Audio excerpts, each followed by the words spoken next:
화상관제인 홍익변호사입니다. 2024년 개정된 관제인 직무편을 한번 공부하고 있습니다. 거의 마지막이죠. 채권자 집회, 그 다음에 마지막이 배당입니다. 그 다음에 상속재산 파산입니다.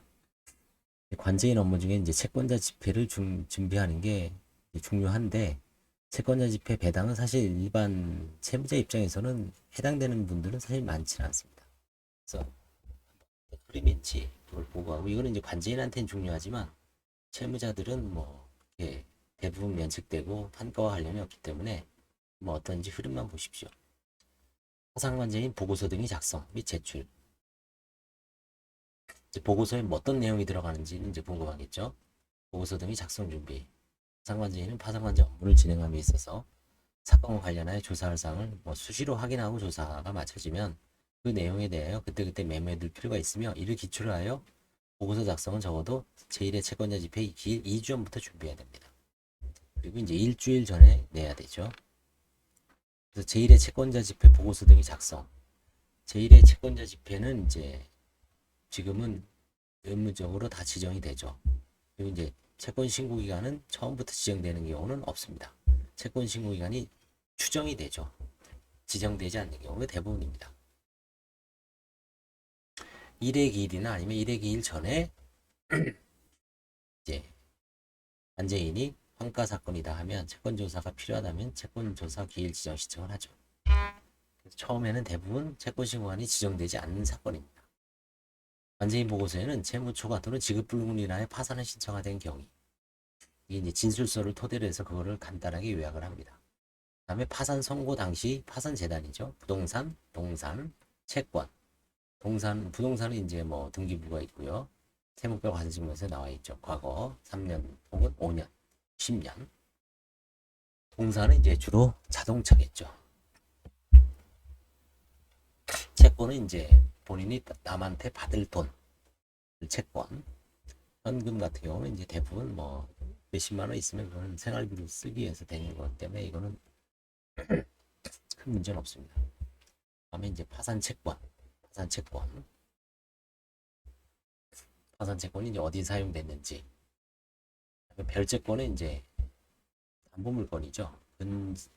주로 이제 근저당권입니다. 담보 설정해 준 거. 그다음에 재단채권은 국세, 지방세, 4대 보험 이 정도만 알고 있으면 됩니다. 그에 대한 또 부채 현황을 적고요. 소송의 계속사항. 우리가 파산 신청 대리인 입장에서는 채무자가 다른 사람부터 소송 당한 게 중요하죠. 왜? 채권자 목록에 빠짐없이 기재해야 되죠. 이게 나중에 이제 누락됐냐 마냐 많이 논란이 되죠.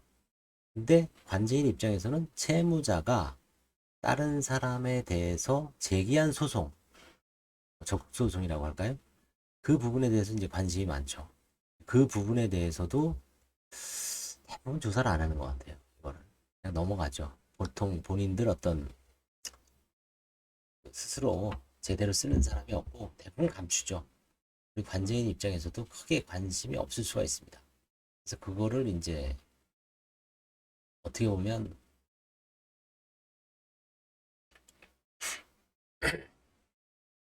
그 대법원 나이 사건 검색을 통해서 채권자가 채무자에게 제기한 소송, 채무자가 채권자로서 다른 사람한테 제기한 소송 내역에 대해서 파악하는 게 필요하지 않을까. 그거를 이제 뭐 관제인이 직접 하면 좋지만 보조인을 시켜서 그 부분을 한번 점검해 볼 필요가 있습니다. 이제부터는. 저도 이제 그거는 요즘은 그냥 넘어가는데 보조인을 통해서 한번 체크를 해볼 필요가 있을 것 같아요. 그걸 어떻게 해보는지 한번 이번 달부터 한번 체크를 한번 해보겠습니다. 그래서 그걸 모니터링을 한번 해보겠습니다. 계속사항. 물론 소송 당한 것도 중요하죠. 소송 당한 게 압류 추심돼 있고 또 공탁돼 있고 뭐 이런 것도 다 필요하죠. 관제인이 환가하기 위해서는. 그렇지만 채무자가 채권자로서 다른 사람한테 소송을 제기한 게 있나.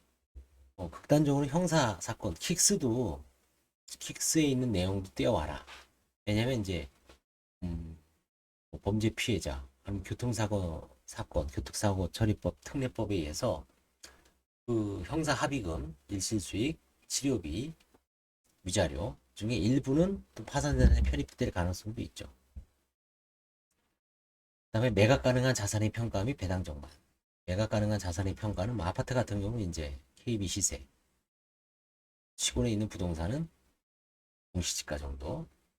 그래서 이제 이걸 배당 전망을 잉여금이 있어서 배당 전망을 좀 써주는 것도 좋죠. 배당률까지는 못 써도 조금이나마 뭐 채권자들한테 어느 정도는 배당이 될 거다. 파산 재단의 어떤 형성 가능성에 대해서, 그다음에 향후 절차에 대한 내용. 예를 들어서 뭐 부동산 공급 매각을 하겠다. 그다음에 부동산 공급 매각을 하겠다. 그다음에 이제 뭐 예를 들어서 결제권에 대해서 채무자 지위 승계 및 공탁금 교부 신청을 하겠다든지, 공탁금을 회수하겠다든지, 그다음에 이제 뭐 미수채권에 대한 소송에서 반제인이 소송을 수개하겠다든지, 채무자가 형사 절차를 밟고 있는데 그 형사 합의금 중에 일부를 파산재단에 편입하겠다든지, 뭐 채무자가 교통사고를 당해서 교통사고 가해자 및 보험사와 그 손해배상 협의 중인데 그중 일부를 파산재단에 뭐 편입하는 절차를 협의하겠다든지, 산업재해 절차가 진행되고 있다. 산재는 이제 원칙적으로 들어올 수 없죠. 산재보상은. 하여튼 그런저런 향후 절차에 대한 내용을 간략하게 적어줍니다. 제1회 채권자 집회 보고서는 전자수송에 정해진 서식을 중심으로 작성합니다. 전자수송에 이제 전형적인 서식이 있어요. 사건 정보, 기본 정보, 최근 주거 이력, 작업 이력, 직업 이력, 파탄 시기 및 원인, 과거 신청 경험, 이혼 정보, 가족관계 정보, 파산 채권, 재산 채권, 현 채무자 명의 재산, 과거 5년 채무자 명의 재산, 전현 배우자 재산, 부모 재산, 자녀 재산, 기타 재산, 환가 포기 재산, 환가 진행 재산, 19 기타 조사사항, 20 파산 면책 절차 종료 또는 속행에 대한 의견, 면책 허브 관련 의견, 이의사유에 대한 관제인 의견, 23 관제인의 종합 의견으로 구성되어 있습니다. 본 보고서를 작성하는 과정에서 파산 관제인은 파산 신청 전에 가장 중요하죠. 채무자가 처분한 재산과 관련하여 부인권 행사 대상이 존재하는지 여부, 면제, 그렇죠?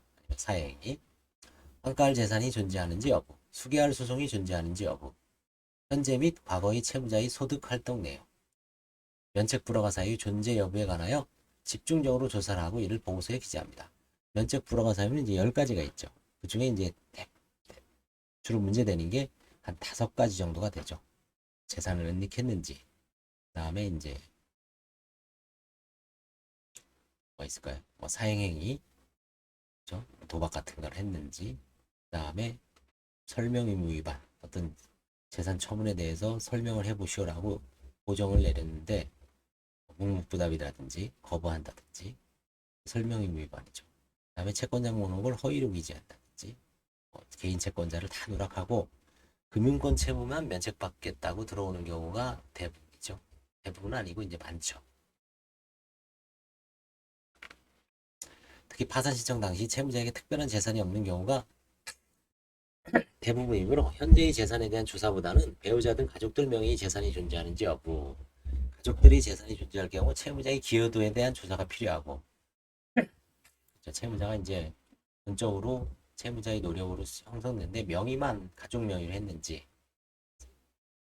가족들이 재산이 존재할 경우 채무자의 기여도에는 조사가 필요하고, 채무자가 파산 신청 전에 재산을 처분한 사실이 발견된다면 처분 대금이 사용처가 중요하죠. 어디다 사용됐는지, 뭐 빚을 변제했는지, 수수비에 썼는지, 생활비에 썼는지,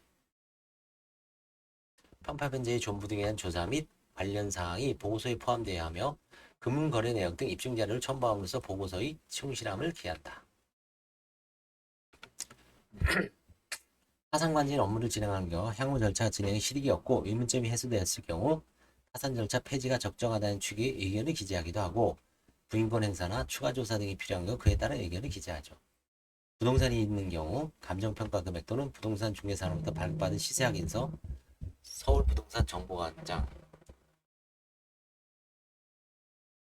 부동산은 이제 주로 이제 KB 시세죠. 그다음에 국토부 실거래가 근저당권 별채권이 존재할 경우 피담보 채무에 관하여 확인한 후 그 결과도 기재한다.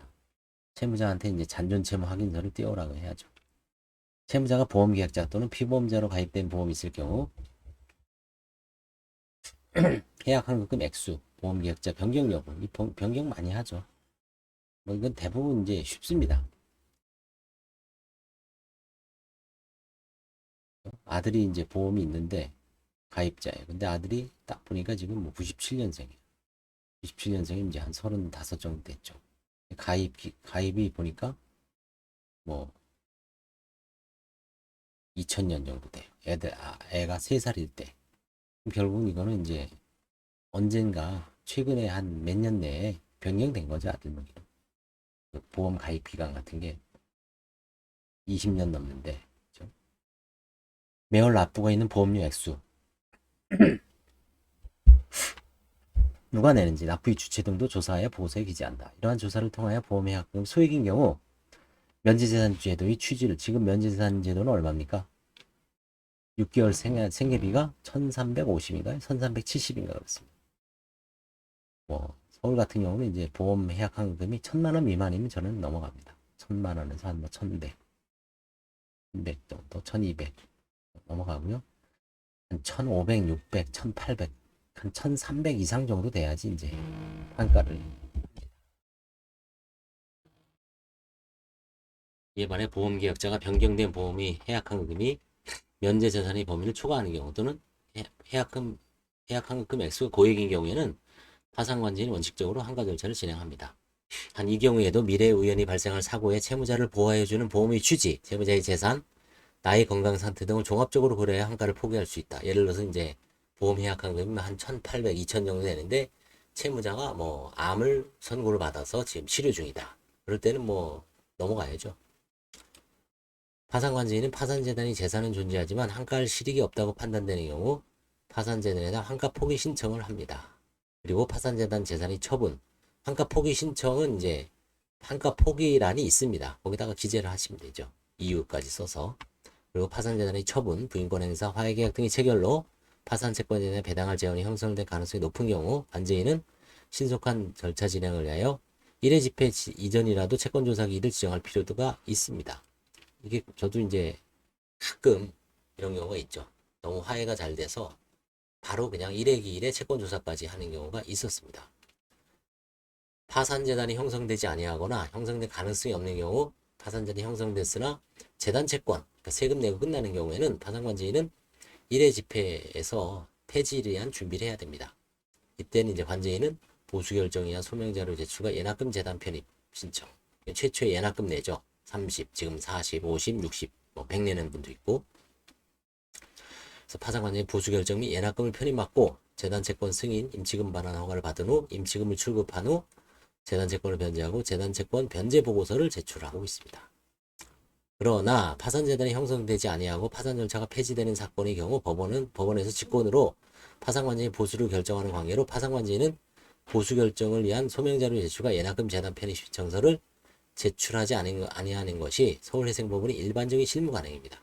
그러니까 그냥 예납금만 내는 경우, 그런 경우에는 별도로 편입 신청서를 할 필요 없죠. 그냥 법원이 그 보수를 직권으로 판사님이 보수 결정을 하고 폐지 결정을 내려줍니다.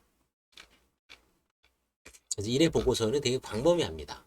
사실 1회 보고서가 2달이지만 2달 동안 충분한, 뭐 요즘 한 사건 10건에서 20건 정도 되니까 시간은 충분합니다. 그 사이에 예금 거래 내역도 다 조사를 하고 나머지 재산 상속 관련, 그 다음에 뭐 이혼 같으면 재산 분할 관련 다 조사를 하기 때문에 뭐 시간은 충분합니다. 요즘은 뭐 활동, 비활동 계좌 내역까지 싹 조사를 하죠. 감사합니다.